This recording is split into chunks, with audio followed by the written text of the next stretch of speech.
Hey, coaches, welcome back to Football Talk with Coach Chip as we continue the Guest Coach series with the second of two videos that we recently recorded with Coach Morgon Holden, the offensive coordinator at North Valley High School out in Oregon. This particular video is dealing with a simple way to use shifts and unbalanced sets in almost any offense. And he does it from under center wing T. But you can do it with, like I said, almost any offense. It's a great video. I don't want to spend too much time with my before stuff because I want Coach Holden to be able to share with you how he was able to lead his Knights to a semifinal appearance running under center wing T using this simple way to shift into unbalanced, out of unbalanced. It's really cool stuff. But first, let's pay a few bills. And let's not forget, Football Talk with Coach Chip is brought to you by, powered by, presented by Just Play Sports Solutions and their My Just Play app. Since the spring of 2021, all of the diagrams you've seen on Football Talk with Coach Chip have been drawn with the My Just Play app, the easiest, absolute easiest, and most simple to use play drawing tool I've used, and I've used them all. You name it, I've used it. And this one is the easiest one. It makes the best diagrams. I just got through recording a podcast with Coach Fisher from the Texas High School Football Chat, and we bragged about it. He loves it too and has been using it for years. So go contact my buddy Brad Rumsey at brumsey at justplaySS.com. That's brumsey at justplaySS.com, or you can call Coach Rumsey. That's right, he's a former college coach and he's doing this and he swears by it too. Give him a call at 517-937-5433. 517-937-5433. And do me a favor, when you call him or email him, tell him Coach Chip sent you. All right, don't forget our premium resources, the Gunpowder Spread System, only $100, over 500 pages, and that will go up next time I add to it. It's a continuous thing. You pay one time, and it's an entire system, how to install it, tells you the story behind it, how we tried doing this 20 years ago, probably 12 years before we did it and found success with it. I tried doing it and I failed. I tell you about that and what we did wrong, what we did right. We stole and borrowed a lot of good ideas and kind of turned our under center wing T into a more wide open offense because that's what the kids dictated. But you can do it with any group of kids. You don't have to do it exactly the way we did it. We talked about that because we did it for like 10 years. And of course, we didn't have the same kind of talent every year. And I did it at different schools after I retired from Alabama, came over to Georgia and did it at 3 schools in Georgia with success, winning records, every one of them, and playoff appearances in 2 out of 3 of them of the Georgia schools running the Gunpowder Spread System. Here's the cool thing. You don't have to believe me. Believe yourself. I'll send it to you for a trial run. If you like it, you pay me. If you don't, you delete the cockeyed thing from your computer. Why do I do that? Because I trust 2 things. I trust your integrity and I trust this system. I trust that you'll fall in love with it and see how you can use it and benefit from it. Because it goes with almost any style of offense. You can use this system. You can get ideas from it, how we did all those cool things.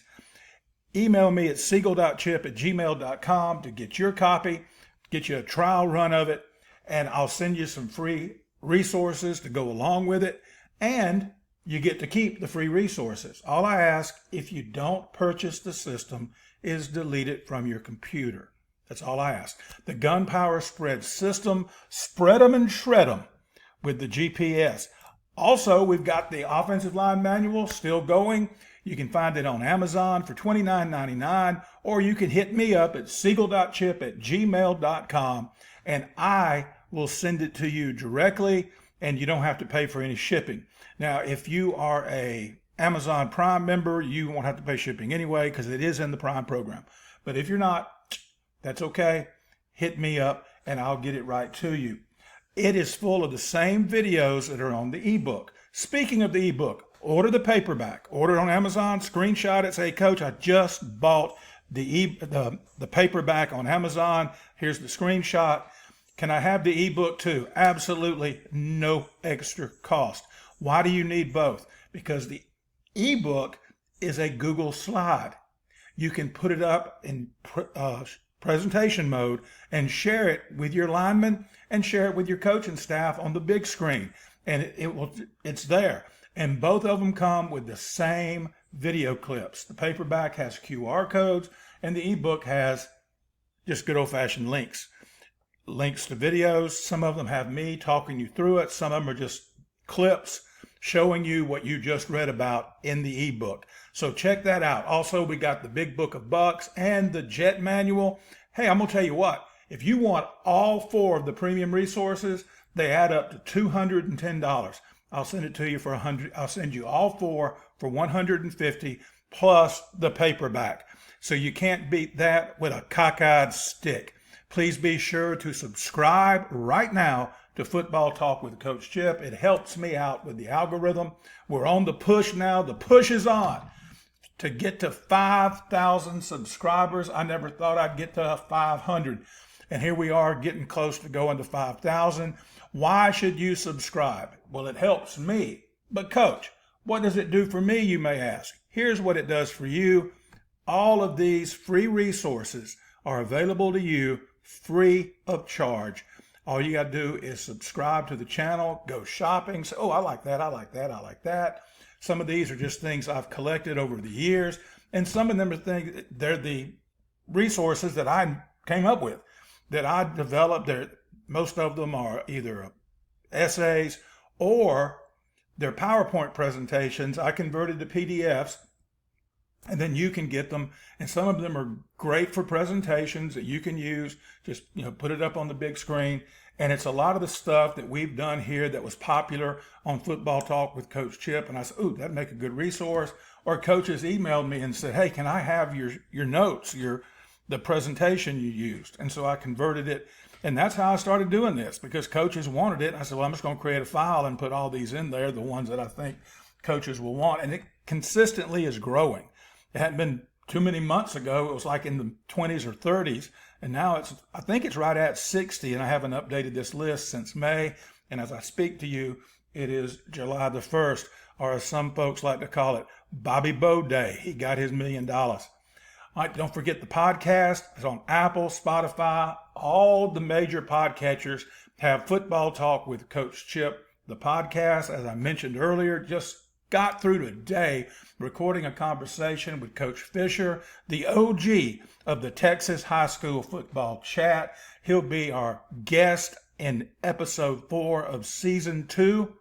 And if you've missed it so far, we've had Coach Lauren Gadet. What a great story that she has. High school football coach up in New Hampshire. Coach Tony Schiffman of the Hog Football Chat. I just recently did one on game planning, weekly game planning, how we did it, some Sunday meeting on, and it's also tied in with our scouting, and those are free presentations too. So check that out. You have any ideas for a podcast theme or a podcast guest or a video idea, hit me up at seagle.chip@gmail.com. Special thanks to my man, Brian Hale at Hale Yeah Digital Designs for the beautiful theme music. You can catch up with Brian at haleyeahdigital@gmail.com or at his website, haleyeahdigital.com. Buymeacoffee.com/Coach Chip. Just had a guy today hit me up. Just say, Coach, thanks for all you've done. Thanks for the resources you sent me. And he bought me a cup of coffee. And I don't drink coffee. All right, without any further ado, let's head on over to our previously recorded conversation with Coach Morgon Holden and how he does shifting and unbalanced sets to manipulate and outmaneuver those pesky defenses. Hey, coaches, welcome back to Football Talk with Coach Chip. The Guest Coach series continues, and we have back with us Coach Morgon Holden, the OC of North Valley High School, up Merlin, Oregon, or Grants Pass, Oregon, one or the other. That's where it is, and that's a little inside joke with Coach and I. But he did a great job on his quick pitch game, and now he's going to take us through how he does his shifting. And I'm going to turn it over to Coach Holden. Take it away, dude. Thanks, Coach Chip, for having me. Again, I'm the OC at North Valley. We're an under center wing T team. If you're thinking about shifting or, you have questions about it, please feel free to reach out to me. I've had a lot of coaches help me with the shifting and how to do it. And we're a strong side, quick side team. So, it can be done even if you flop your line. So I'd love to help you out if you have any questions. Okay, so let me get into kind of how we do this. All right, why shifting, going unbalanced? Okay, so this started for me actually about a year ago. During the summer, I'm a teacher, so I have a lot of free time. And so I'm constantly on the YouTube trying to figure out what other wing T teams are doing. And I came across a guy by the name of Steve Chanel. He's a Hall of Fame high school football coach in Ohio. And he was talking about going unbalanced and shifting, how to enhance your wing T. And we had just come off a season a couple of years ago where we lost in the quarterfinals. And I was, just sitting around thinking, how can we get better? What can we do to, give us an edge to, get it to the next level? And so I saw that and I immediately thought, well, man, that would be hard, to do what he's doing, but I'm going to try, especially with all the summertime that we have working with kids. I mean, we just finished up our team camp last weekend. And so we've got spring ball and then we've got the 7-on-7 in the weight room where we have time to work with kids. And I just thought, well, what if I started practicing all this shifting with this extra time we have with the kids? By the time we get to August, we might be pretty decent at it. And that's kind of where we landed. So I watched Steve Chanel. I reached out to him. He kind of talked me through what they do. And so that's how this all started for me. So if you are thinking about shifting and you like this video, he's a name to look up on YouTube. He's got tons of different videos about it. Okay. So secondly, it makes the other team have a miserable week of preparation. Already getting prepared for a wing T team is a difficult prepare, especially with all the spread and stuff teams see now. We're different and we like that. So when you add in the fact that they're having to prepare for all the shifting and things we do, that is less time spent on, working gap down, backer and how to, block down, step down and reading guards and all the things that, D linemen and linebackers have to do. So we like that. It forces teenagers to communicate and be disciplined and adjust on the fly. Again, we're not trying to trick the coaches. We're trying to, force teenagers to have, second thoughts on their keys and their reads. And so when we see teams and we shift and, the D line's sliding over to whatever side we shifted to, it doesn't bother us. It actually puts a smile on our face because we know they had to practice that all week long. And that's less time they were working on, our base plays and things like that. It helps us disguise our base plays. So we'll come out unbalanced a lot and shift just back into our base stuff. And again, less time kids are thinking about and identifying what formations we're in. We've noticed over the last season, just defenses are more vanilla when they face us because of all the shifting we do. It kind of forces the DC's hands and what defense they're going to come out in. We typically see some form of a TNT, and that's pretty much what defenses do against us, and we know it. It's fun for the kids. It gives the kids some ownership over the offense. We explain to them why we're doing it, and the kids buy into it, and it makes them feel like, they're being coached really well and they're doing something. Yeah. It's not expensive. I know that was what I thought immediately. Oh, man, this is going to be expensive, and that's a big misnomer. It doesn't take that long. If you know how to set it up and you have a plan on how you're going to install it, it's really not very expensive. It was a lot less expensive than what I thought. And as the season went on, I kept throwing new shifts out to our kids, and I thought it would be too difficult for them, and it wasn't. They kept wanting more. So every week I would keep adding. By the time we got to the playoffs, I mean, we were doing a lot, and it was very difficult to prepare for. And then the last thing is, if you can't be better, be different. That's how we look at it. last year we were in the semifinals. We lost in the semis, but we did make it one step further in the playoffs for the first time in 38 years for our school. And when the all-state thing came out, the team we were facing in the semis, they had 7 guys that were on the all-state team, and we had 3. So we're not the most talented. And we know that when we're facing these other schools, but one of the things we can be is we can be different, and we take pride in that. So those are the reasons why we shift and we go unbalanced. Real quick, I know what you're talking about, but we've got a lot of coaches that are coaching their son or their nephew's team in the youth league. Yeah. Explain to our coaches what you mean about being expensive. Okay. So what I mean is it doesn't take a lot of time to install. A lot of coaches, I get it. We only have an hour and a half, 2 hours to practice, and you've got to get your reps in, and you don't want to spend too much time on something and not be able to get to the rest of your stuff. So when I say expensive, I just mean that it doesn't take as much time as you would think to get your kids to understand it. And as the season goes on, it becomes less and less expensive for you as a program and more expensive for the opposing defense. Very good. That is exactly right, too. Okay, so shifting balanced benefits, just a little bit about, so this was the first year we did it. And like I said, we had a great season. We rushed for 3,200 yards this season, which was 800 more than the previous year. So, the previous season we had made it to the quarterfinals. I think we rushed for 2,500 yards, and this year we made it to the semis and rushed for 3,200 yards. Now, it wasn't all because of the shifting of balance. Obviously, we played good football in general. We had good defense, all of those things. But this played a role in it. We felt like the opposing team had to spend too much time for all the shifts and stuff we did and not enough time on what we're doing offensively. So, the last thing is at the end of the season, I love to go through and break down. I have a whole Microsoft Excel sheet where I break down our stats for the season, and yards per carry when we shifted was more than when it was, just our base plays. So it did pay off for us when we shifted and we ran buck and things like that. We averaged more yards per carry. So it worked out well for us. It changes the structure. And I know everybody, sometimes coaches will say like, yeah, but you got to be set for a count or a second, whatever, before the ball snap. But you're doing it right before the snap. All you got to do is be set for a count. Yep. And those kids on the other side have to adjust. And now they're processing what they're seeing, and they're only getting to see it for just a tick. Yep. And that's why it really helps. And again, what you said in your previous video, and you said it already in this video, you're not trying to outsmart Joe Lee Dunn or Buddy Ryan across over there. He may be the best damn DC in the state of Oregon, but what can he convey to those kids, and those kids process it quickly? Right. It's great stuff, Coach. Yeah, man, this is good.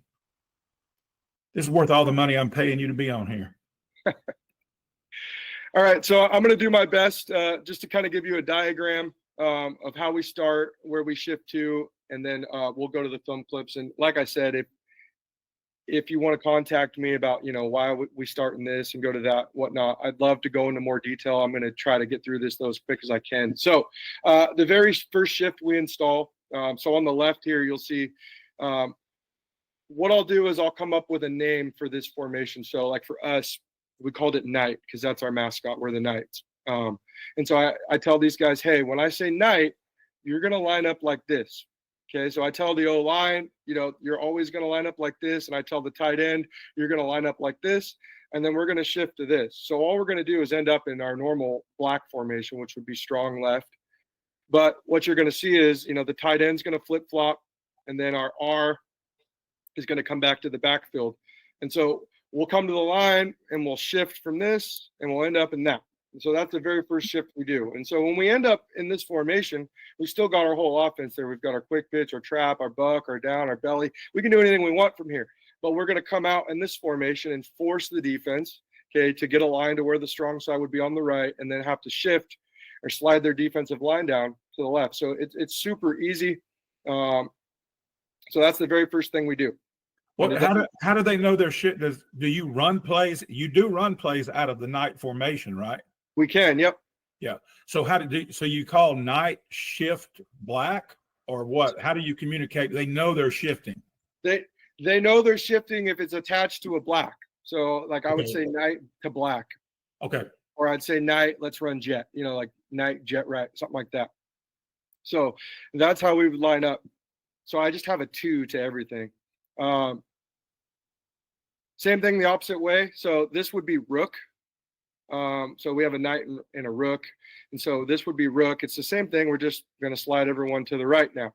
So we line up like this, and they know we're going to shift to red out of this. So this would be knight to red, and then we'd run whatever play we're going to do.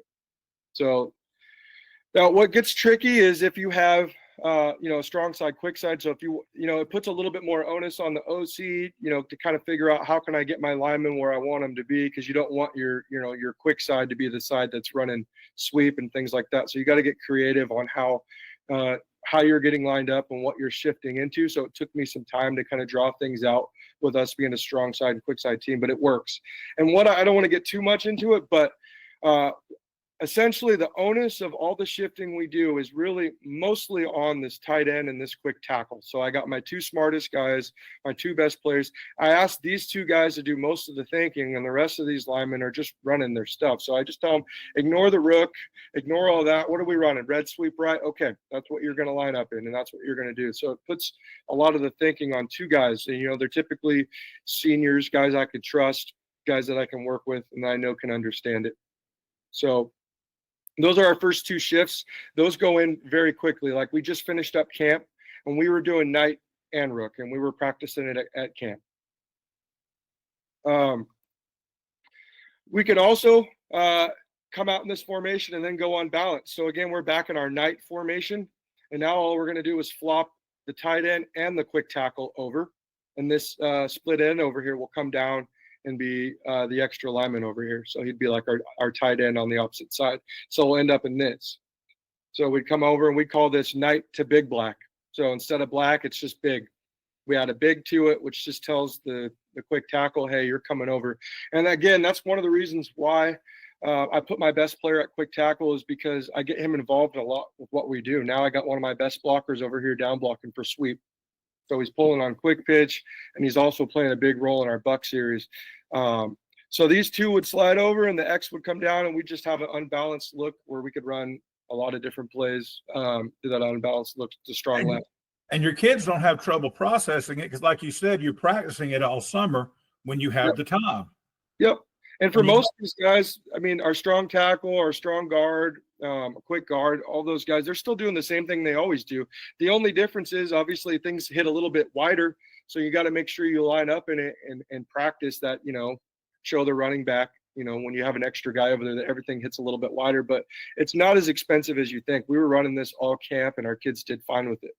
And once you get it in, it carries over from year to year. Because you've got kids coming back, all you got to do is, and the new kids pick up on it, and it just keeps feeding itself. And another thing is, I mean, when you're going on playoff runs like we've been the last few years, those games add up. Those extra games when everyone else is done playing games, we're getting extra reps. So these kids are picking this stuff up even faster. But yeah, this would be the same thing the other way. So this would just be called rook, and it would be to big red. And again, I'm just asking my quick tackle and my tight end to do most of the thinking. And these guys are all doing the same thing they always do. So that's those are the first 2 shifts, we do either knight to black or knight to big black, and rook to red and rook to big red. And then we go from there. We add in what we call a scramble. This came directly from Steve Chanel. Our kids think it's fun. You'll see the other team will line up, and when we're like this, a lot of times you'll see their defense line up the same way, and they'll disperse. And we just laugh because we know they were spent a lot of time at practice on our scramble formation. So we'll line up like this, and then we'll line up in rook or knight or various things we do and shift from there, or sometimes we'll just run a play. So it's fun for the kids. I saw Michigan. Michigan did something like this a couple of years ago. They did. They lined up. Yeah. Yep.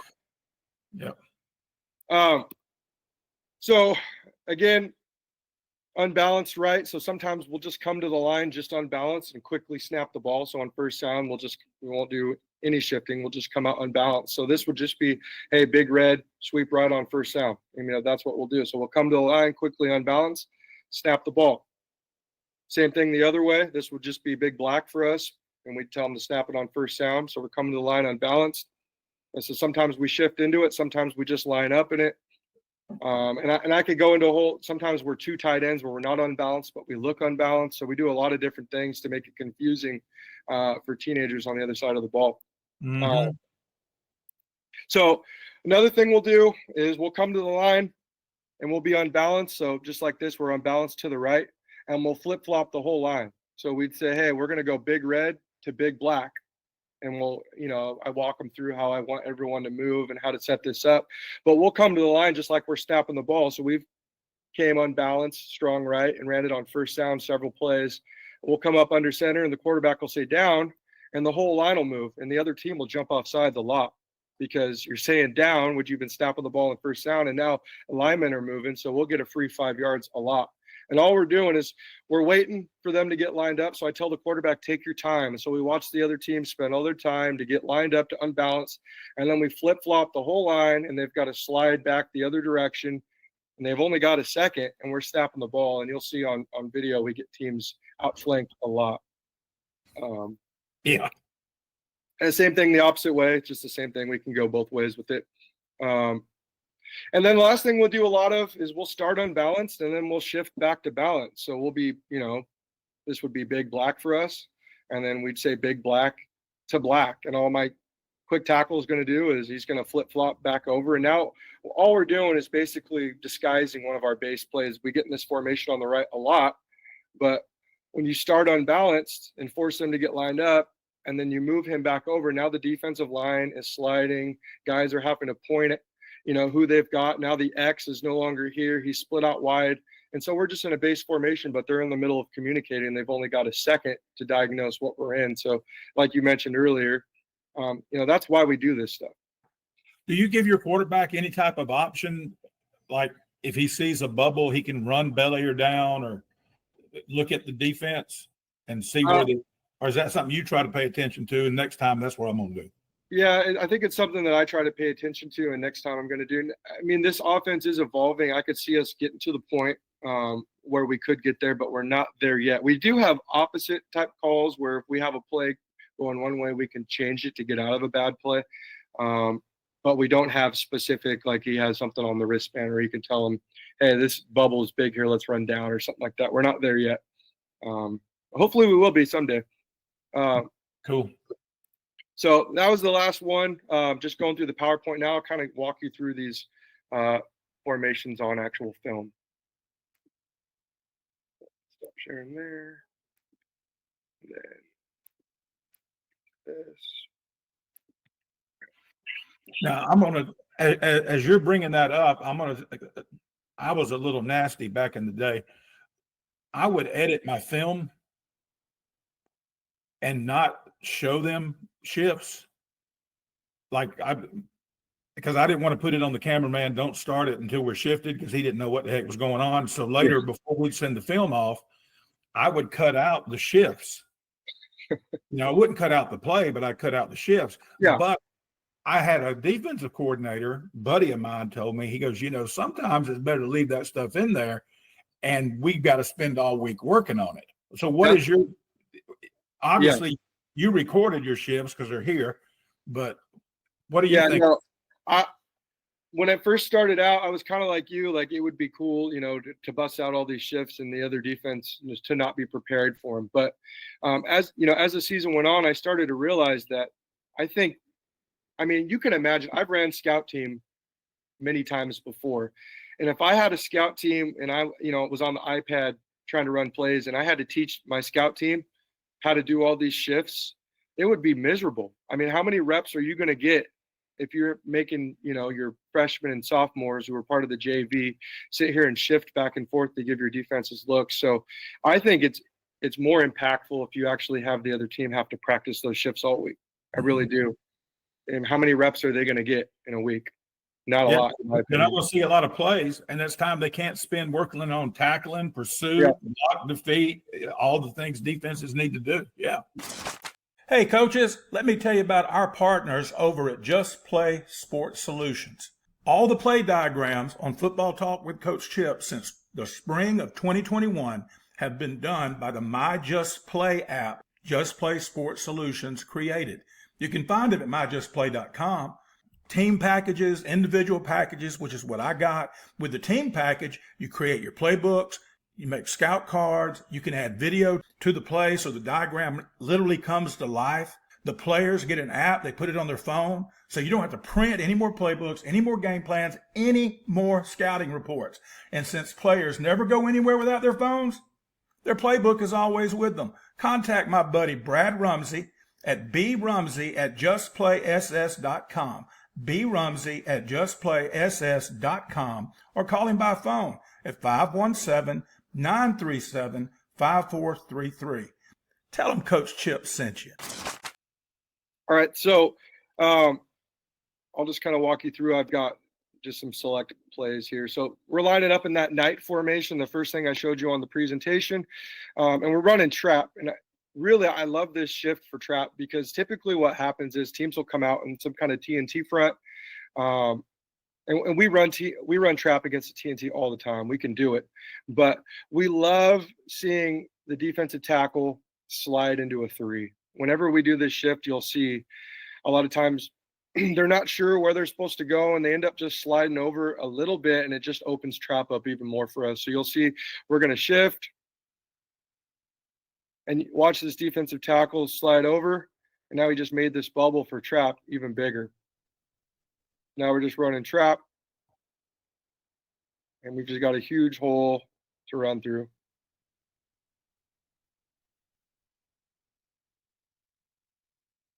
So, and he ends up getting caught. He wasn't the fastest guy in the world, but man, he had a lot of yards this year running trap. Again, we'll come out in our night formation. We're shifting and we're just running waggle. Yeah, you're just shifting and running your basic stuff. Yep, just running our basic waggle. And if you watched, my previous video with quick pitch, our receiver's in nice and tight, just like he would be for quick pitch, but you can still run a corner route off of that. I love it. I love, running the corner with the guy in snug. Yeah, that's good stuff. Yeah. So, this is a playoff game. Again, we're just shifting. You'll see these guys bump over, and it just opens trap up a little bit more. I don't have the exact stats in front of me, but I think trap with our shift averaged like 13 yards per carry this season. Without it, it was like 7 or 8. So it made a huge difference on trap. Specifically, we had a ton of yards running trap this year. Something that came in my head a while ago when I was talking to you. Yeah. Do they ever do you ever just say, all right, screw it, we're not going to shift anymore because they're shifting into stuff that's confusing my linemen? Their answer to your shift, or your linemen pretty well schooled, they know they're going to block their rules regardless of what. Yeah, that's the great thing about gap scheme and gap down backers. We've got rules that take care of every gap, and they just go with their rules. And we do a good job all week long of throwing different fronts out at our offensive line. And so, no, they do a good job with it. Now, we don't shift every play or anything like that. I think in the playoffs, we shifted 50% of the time. So there's a lot of times we just come to the line and snap the ball in first down. And then there's other times where we come to the line and shift. So we keep the defense off balance for sure. So here we like to do a lot of a shift and a motion. So we're shifting the tight end over, and then we're motioning our wing back or half back across. This is a look we do a lot for quick pitch, but we're just running a play action pass. It's just our belly pass. We call it belly pass flood. And so we're just running a play action off of it. But again, we're getting kids thinking about, they see pieces moving and they're out of position. Yep. All right. So, here we're just shifting, and we brought our receiver over. So we're shifting. Now we've got just kind of an over to get that corner out of there. And we're just running buck. All we're doing. And this is in a quarterfinal game last year. And that hole was pretty big. Yeah, it was. You're going to see a lot of trap on here just because early on, especially early in the season, we were doing a lot of trap out of this, and you'll see this guy just comes through untouched. So now we're going to our big.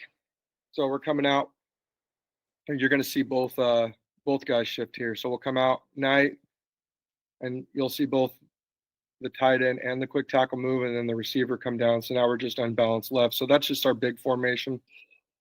So we're unbalanced, and we're just running buck. And you'll see we've got teams outflanked. Yeah. Typically, we'd like to do a lot of unbalanced in the middle of the field into the boundary to our sideline where the other coaches can't see it. They can't communicate it to their kids. So just another look at it here. We go unbalanced. And actually, we're running trap here. We should have ran buck. They didn't move at all. But we like to keep the defense honest, so we're just running a trap out of it. Do you ever shift and you wait to see what they're in before you call it? Or is, again, you just – No, we don't have that. We do have a freeze call where we'll shift to see what they're in, and we're not running a play, and I'll call timeout. We do have that, but we don't have wait what they're in and then a number called to see what we're going to run next. But we're evolving, so I wouldn't be surprised if that's something that we add this year. What he just said, coaches, listen to what he just said. He knows he's going to run freeze play or no play, whatever you call it, where you are. And by the way, coaches, if you don't have it, put it in. It takes a minute. Just tell the kids, if you hear this, you don't do anything. Our call used to be Falcons because we're right down the road from the Atlanta Falcons. And I said, the Falcons don't do anything. And when we say Falcons, you don't do anything. And so, but here's what he just said. He's not wasting it. It just coming up there. He's going to shift and then run no play. So he's getting some benefit out of it besides just that. Because he knows if they don't jump, he's going to call timeout. So why not shift? I mean, it's a great idea, Coach Holden. I love it. We get a lot of free 5 yards off that. I mean, teams jump so much. So, yeah, it's good. So here's that example of a scramble. So we're scrambling, and then we're shifting into our big black. So again, it's fun for the kids. We see this other team sliding over. They're in their bare front, their TNT. They're sliding over. They actually don't slide far enough, though. We still got them outflanked. But when we see that slide right there, we know they worked on it, and that makes us happy. So we're just running buck here, and we do quite a bit of that. So, that's a good 6-yard gain for us. Hey, if we're doing that, we're going to get a lot of first downs. Dude, you're moving the sticks. You're moving the sticks. That's what counts. Just more scrambling. If you don't have scrambling, I mean, you're looking for things to spruce up your under center wing tee. I would do it in a second. It takes a second to teach them scramble. It's fun. The kids like it. The other defense looks at it, and they're like, what the heck? We're just shifting, as you can see, and just running sweep again. But, it's fun for the kids. It gets a long time ago in a galaxy far, far away, I was a defensive coordinator, and I was coaching in North Alabama, and there was a lot of wing tee back in those days in North Alabama.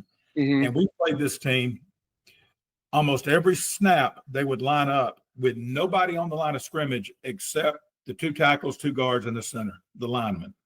Everybody else was in the backfield. Mm-hmm. And I knew they couldn't snap it. Well, they could snap it, but it was going to be a penalty for illegal formation. But I think he was looking, I don't know what he was doing, and they would say something, and then it was like somebody kicked a fire ant bed, and those 6 guys in the backfield would just go scrambling to their positions, get down, like you're talking about. But it's the same thing as this, but they weren't in that line. They were just, it looked like they were in some kind of souped up Notre Dame box, single wing looking thing, but it was an illegal formation. They couldn't snap it. But it made my defense have to be lined up immediately. And they may have just shifted into the 100-900 basic wing tee formation, like you're black and red. Yep. But my kids, it was a basic formation that they turned into something souped up, doing something like this. I mean, hey, it's good coaching. I hated it at that time. I love it now, but I hated it then. But so yeah, here we just scrambled, and like with everything, you got to have your play actions off of it. So we're just running our belly pass. It's just a simple little play action, but we like to get a shift and a motion. So we try to have several of those where we shift the tight end and we motion a wing. You got to practice it, but I mean, it's really, it becomes, as the season goes along, you're adding more and more, and defenses are just having to prepare. Here we're just going to scramble. We're going to have the same look. It's just belly. We're going to shift the tight end, and all belly is, if you're not a wing T guys, it's just ISO. So we're just running an ISO play off of it. But you could run all your base stuff and shift. You know, here we've got, we're running counter. And I know you love counter, Coach. I love it. We're scrambling, and we're going to shift, and then we're just running counter off of it. And our counter kind of looks like power. It's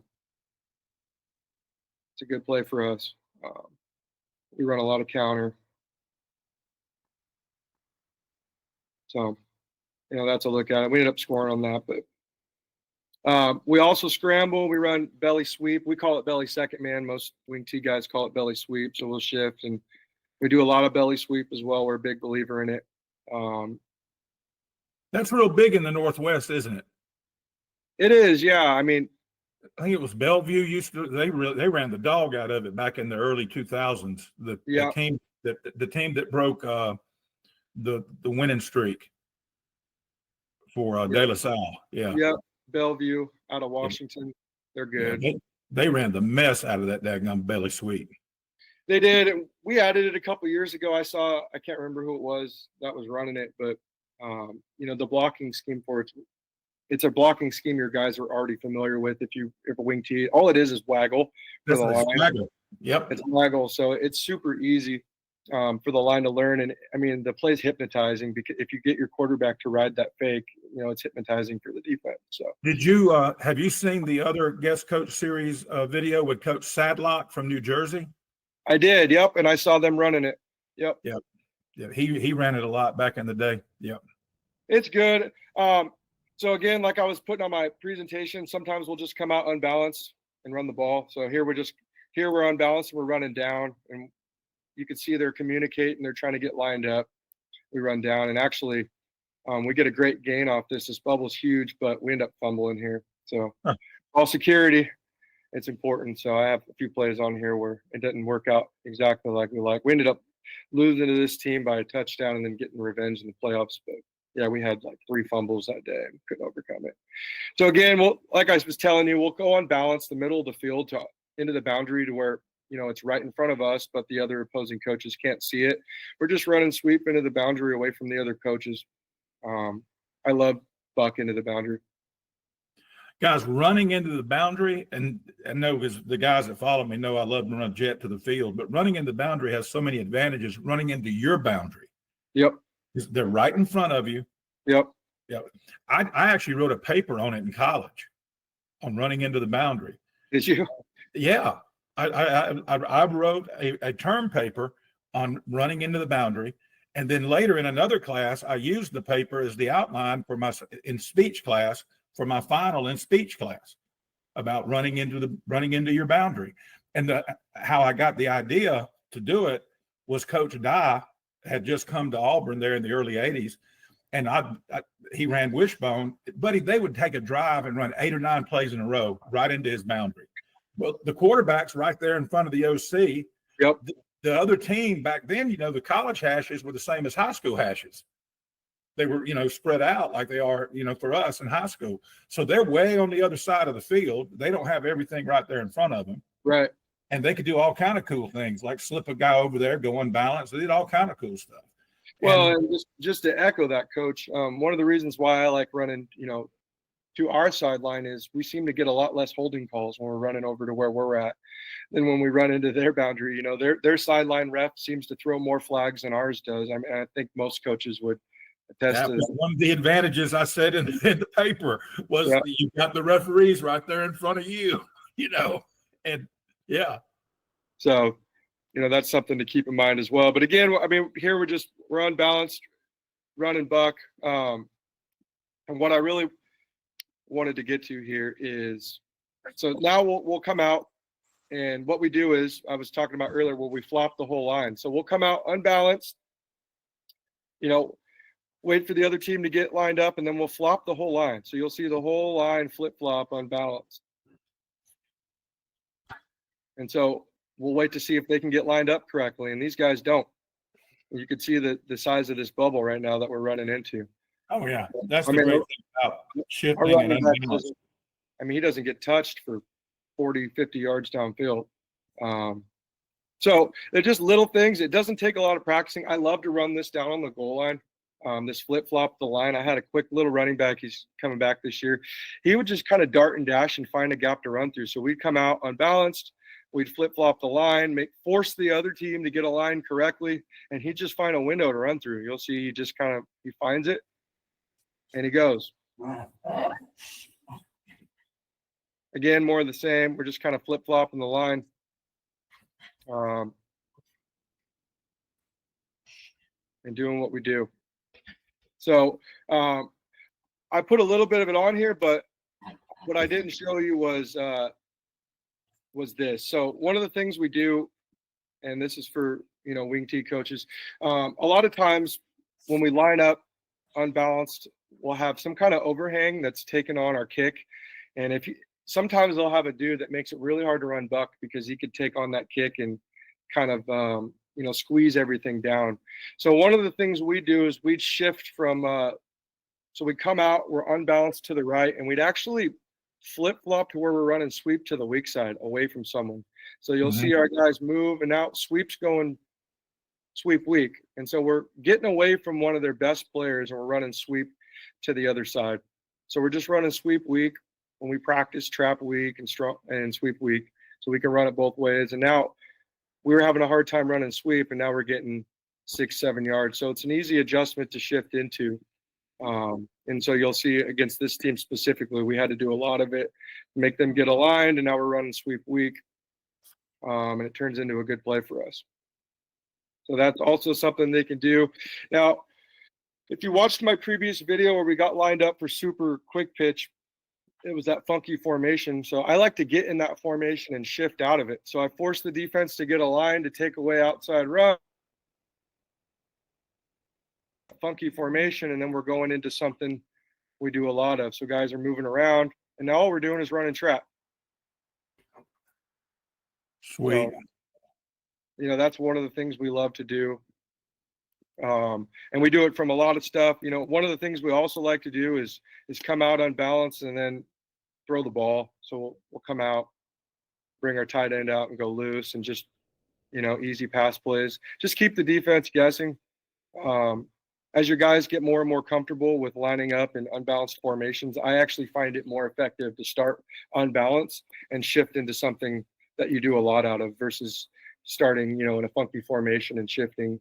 I love to go unbalanced and shift from there. So here we're shifting out of it. And we're just running belly sweep. This isn't a big playoff game for us. Heck, except for that one thing where you move the entire line, basically beside your backs, it's only your quick tackle that's doing a ton of moving, and the tight end.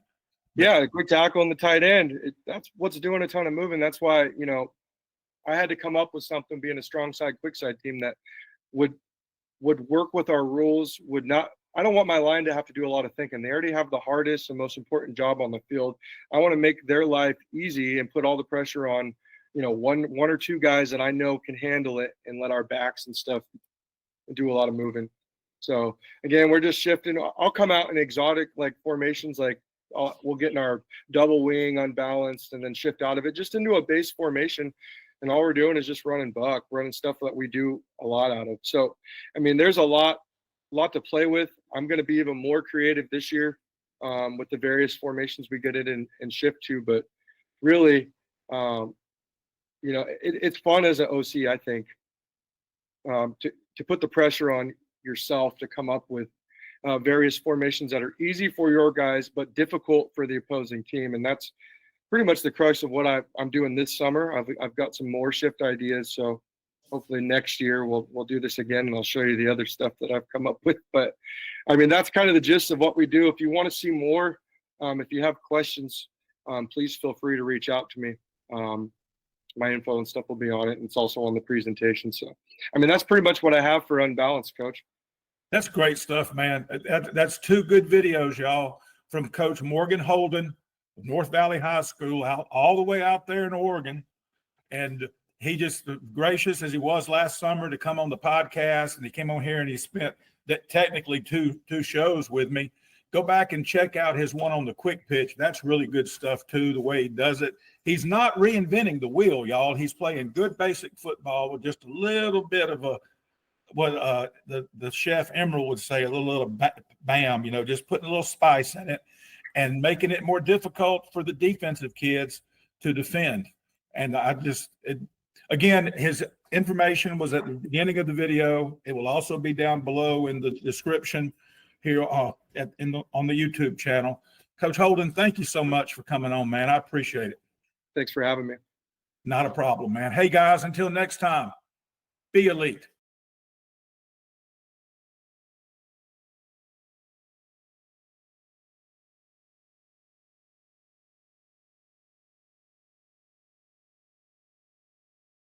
Hey, coaches, let me tell you about our partners over at Just Play Sports Solutions. All the play diagrams on Football Talk with Coach Chip since the spring of 2021 have been done by the My Just Play app Just Play Sports Solutions created. You can find it at myjustplay.com. Team packages, individual packages, which is what I got. With the team package, you create your playbooks, you make scout cards, you can add video to the play so the diagram literally comes to life. The players get an app, they put it on their phone, so you don't have to print any more playbooks, any more game plans, any more scouting reports. And since players never go anywhere without their phones, their playbook is always with them. Contact my buddy Brad Rumsey at brumsey@justplayss.com, brumsey@justplayss.com, or call him by phone at 517-937-5433. Tell him Coach Chip sent you.